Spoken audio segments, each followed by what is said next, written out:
अस्सलामुअलैकुम बिस्मिल्लाहिर्रहमानिर्रहीम। मुझे जावेद चौधरी साहब के कॉलम बड़े अच्छे लगते हैं। अक्सर उनमें एक बड़ा पॉजिटिव मैसेज होता है। आज मैंने जो जावेद चौधरी साहब का जो कॉलम मुंतखब किया है उसका नाम है कबाड़िए।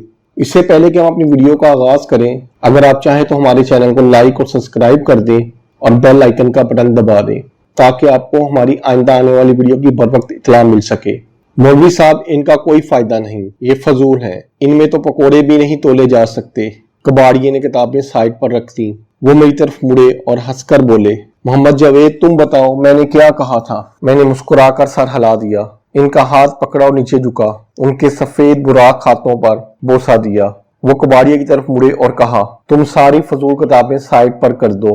उसने चमक कर कहा, ये हुई ना बात। वो किताबों की ढेर से तेजी से किताबें छानने लगा। उसने चमकदार नफीस कागज पर छपी हुई तमाम किताबें एक साइड पर रखी, जिल्द वाली पुरानी किताबें दूसरी साइड पर रखी और पेपर पैक की किताबों और डाइजेस्ट का ढेर सामने लगा लिया। और फिर बोला, मौलवी साहब, मैं इनके 80 रुपए किलो दूंगा। वो इसके बाद चमकदार कागज वाली किताबों की तरफ मुड़ा और बोला, ये 60 रुपए किलो होंगी और ये जिल्द वाली सारी किताबें 25 रुपए किलो होंगी। हजरत साहब खामोशी से दिलचस्पी के साथ उसकी तरफ देखते रहे। मैंने कुर्सी पर करवट बदली और उससे पूछा, ये तमाम किताबें हैं, इनके रेट में इतना फर्क क्यों? कबाड़िया हंसकर बोला, जनाब, ये किताबें अखबारी कागज की हैं। ये हमसे पकोड़े, समोसे, लिफाफे बनाने वाले खरीद लेते हैं। इनकी कीमत ज्यादा होती है। ये किताबें चमकदार कागजों वाली हैं, इनके सिर्फ लिफाफे बन सकते हैं, वो भी तादाद में कम, और इन लिफाफों के खरीदार भी ज्यादा नहीं हैं। और ये मोटी जिल्द वाली किताबें ये मुकम्मल फजूल हैं। आप खुद बताएं, मुझे इनकी जिल्दों का क्या फायदा होगा? दूसरा, इनके कागज भी पुराने और खस्ता हैं, ये मुझसे कौन खरीदेगा? वह खामोश हो गया। कबाड़िया की बात खत्म हो गई तो हजरत साहब ने मेरी तरफ देखा और फरमाया, मोहम्मद जावेद, अब जिल्द वाली किताबें उठाकर देखो, ये कौन कौन सी हैं। मैंने पहली किताब उठाई। ये इमाम गजाली की तहाफत अल फलसफा थी। ये 1706 में ईरान के किसी कदीम प्रेस पर छपी थी और ये हर लिहाज से नादर और कीमती थी। दूसरी किताब अबू अली सीना की किताबुल शफा का कलमी नुस्खा था। ये सोने के पानी से तहरीर किया गया था। तीसरी किताब इब्ने कसीर की अल बदाया वल नहाया की तीसरी जिल्द थी। ये भी लबनान के किसी कातिब ने हाथ से तहरीर की थी। ये तमाम किताबें इंतहाई कीमती थीं और ये अगर यूरोप में होती तो ये बाकायदा नीलाम की जाती।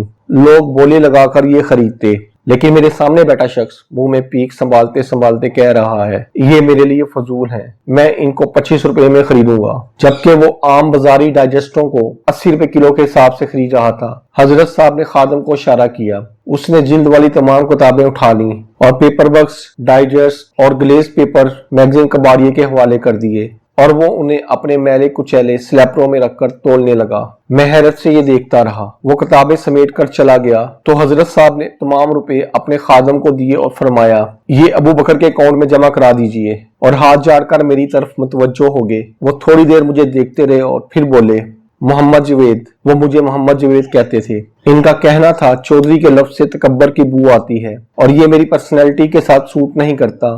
आपने पूछा था हमारे मुल्क में जमहूरियत क्यों नहीं चल पाती। मैंने ये सारा खेल आपको एक छोटा सा नुक्ता समझाने के लिए खेला था। ये याद रखें कि आपके सामने अगर कबाड़िए बैठे हों तो फिर आपकी किताबों, आपके लफ्जों की वैल्यू 25 रुपए किलो से ज्यादा नहीं हो सकती। आप फिर तोल कर बेचे जाएंगे। वो रुके और बोले, आप बताएं, उलमा की नजर में इमाम गजाली की तहाफत अल फलसफा और इब्ने कसीर की अल बदाया वल नहाया की क्या हैसियत है? और ये किताब? वो रुके और अबू अली सीना की किताब शफा उठा कर लाए। ये सोने में लिखी हुई थी। दुनिया में ऐसी चंद किताबें होंगी, इनकी क्या वैल्यू है? मैंने अर्ज किया, ये जहनों को बदलने वाली किताबें हैं। इमाम गजाली रहमतुल्लाह अलैह ने दुनिया में बजट का तस्वर दिया था। इनका कहना था, फर्द हो, खानदान हो या फिर रियासत, ये उस वक्त तक तरक्की नहीं करते जब तक ये बजट ना बना लें, ये अपने वसाइल, आमदनी और अखराजात में तवाज़न कायम ना कर ले।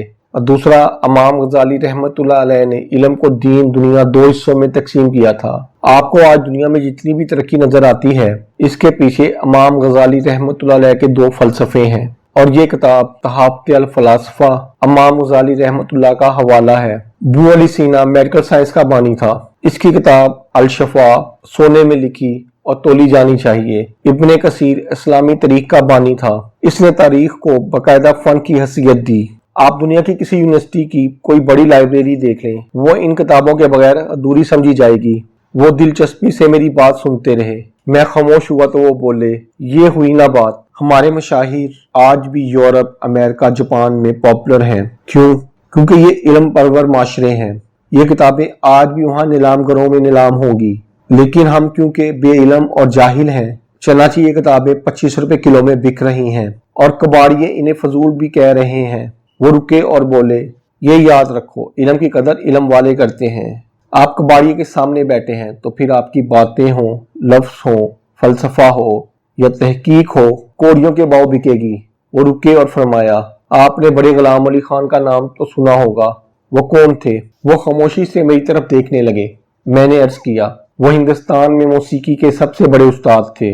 حضرت صاحب مسکرائے اور فرمایا، مجھے اچھی طرح یاد ہے، پاکستان بنا تو بڑے غلام علی خان بھی مملکت خداداد میں آ کر بس گئے تھے۔ یہ کراچی میں رہتے تھے۔ ان کا حال یہ تھا، ان کا سالہ کسی سیٹ کا ڈرائیور تھا۔ سیٹ نے اسے اپنے گھر میں سرونٹ کوارٹر دے رکھا تھا۔ بڑے غلام علی خان اپنے ڈرائیور سالے کے ساتھ کوارٹر میں رہتے تھے۔ یہ جلد ہی غربت، بے نامی اور بے سکونی سے تنگ آ کر انڈیا واپس چلے گئے۔ بھارت میں یہ ایک بار گانا گانے کے لیے اسٹیڈیم میں آئے۔ پہلی بات وہ اسٹیڈیم نکو نک بھرا ہوا تھا۔ دوسری بات جب اسٹیڈیم میں داخل ہوئے تو انڈیا کے وزیر اعظم لال بہادر شاستری ان کے پیچھے پیچھے آ رہے تھے۔ انہوں نے استاد کا ستار اپنے کندھوں پر اٹھا رکھا تھا۔